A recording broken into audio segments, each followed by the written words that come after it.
welcome back to Greasy Boy Customs. It's getting that time of year in North Carolina where it gets nice and hot. Driving around in your classic vehicle, the last thing you need is heat. So we're going to install a heater in Mike's 1953 Dodge M37. Let's go ahead and check out this universal Speedway heater kit.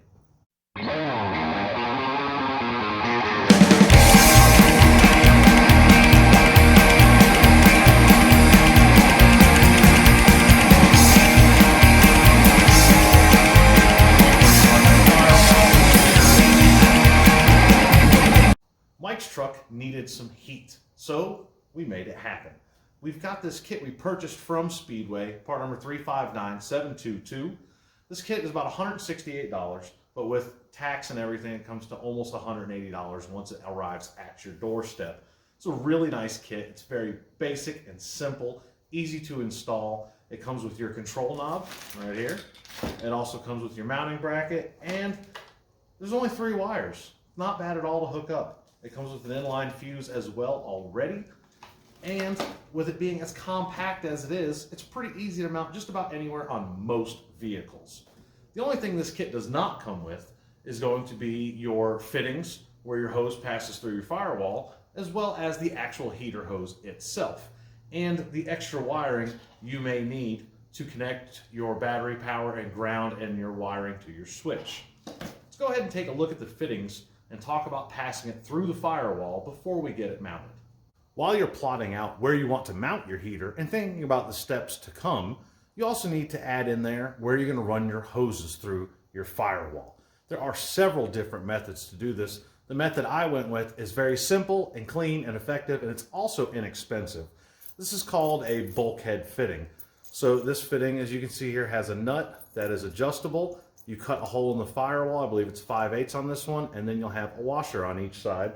And if you're looking at it from the side, this end will be towards the engine compartment and this end will be towards your heater to connect your hoses. These are not expensive. They're only about $5 a piece. I found them on Amazon. You can find them in various other places online. Now I'm going to show you 2 different types of pass-throughs that you can use. One is not really a pass-through. It's probably the way you want to stay away from, and that's when you just drill holes through your firewall and put rubber grommets and run your hoses through. Yes, it's effective and it works, but over time, it's going to rub through. Let me show you a picture of what that looks like.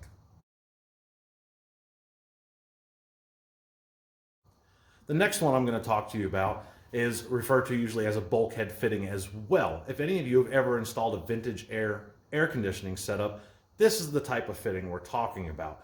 It uses an O-ring seal like an air conditioning line and an aluminum housing that bolts to the firewall with various fittings. This way is very clean, it's very nice and reliable, but it's also on the pricey side.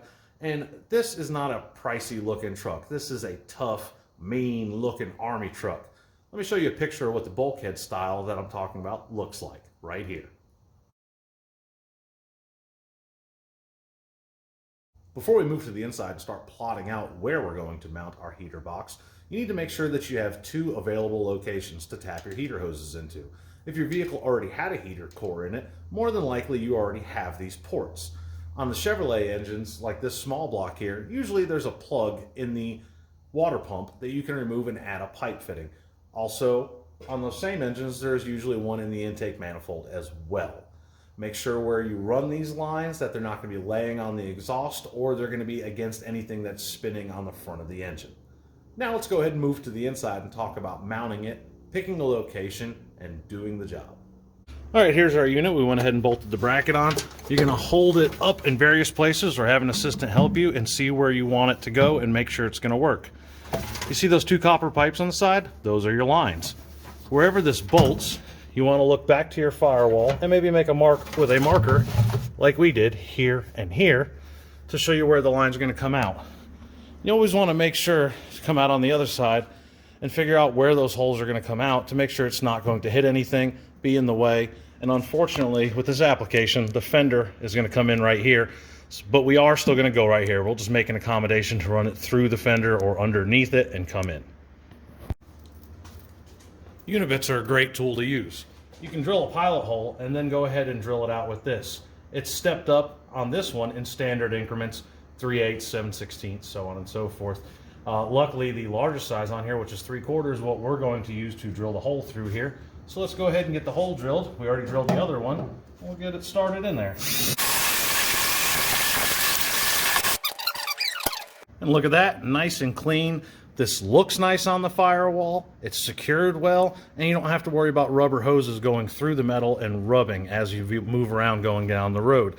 Now you can paint these to match the firewall. You can also apply sealant to the backside of these washers to keep any kind of wind or heat out. These holes up here were for the pad that's being held in. We're going to go ahead and trim that out, put that back up. Reference the instructions for which outlet is which as far as your output and your input. As you can see here, looking from a side view, your top one is your output, and you can see the arrows show you the direction of flow. You want to compare this to what engine you're using. Just Google it and look it up, and you can look up your flow direction of your ports. So let's talk about the switch. Now this is the switch that comes with it. It's very simple, pretty basic to install, and this is the bezel and the knob that comes with it. Now this is a little bulky, and it really doesn't blend too well with what we're doing in the dash, but if it works for yours, use it. If not, this is just a pretty standard half moon shaft, and you can put any kind of knob on there that you want. As you can see, the wiring's pretty straightforward too. You have your battery, ignition switch, your blower switch, that one right there, and then you have your heat unit. Now as you can see here in the directions, you're only using 3 of these terminals labeled B, L, and M. If you look on the back of the unit here, you can see it. There is B, L, and M. Fantastic, right? Nice and easy to use. The truck is no longer going to have this choke knob on it. We're going to remove that knob and use that position to mount our blower switch.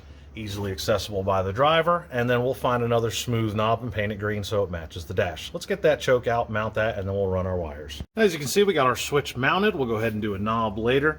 We did leave this wire out, which is going to be labeled ignition power. We don't know where the ignition power is going to be yet because obviously we're still wiring up the truck, and I like to leave everything out until it's there. But we went ahead and ran the other 2 wires, same colors that are going to the assembly, so we know exactly how it goes so we don't mix it up. Let's go ahead and hook those up. For demonstration purposes, I've hot wired it to a battery. So we have our switch here, first speed. That's pretty good. Second speed. It's actually really good airflow. And if you close the vents, you'll hear a pitch change.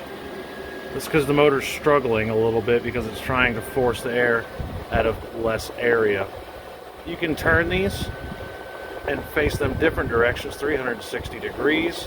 You can close the middle one if you want, or the side ones, however you want to do. Well, that's going to wrap it up for this install.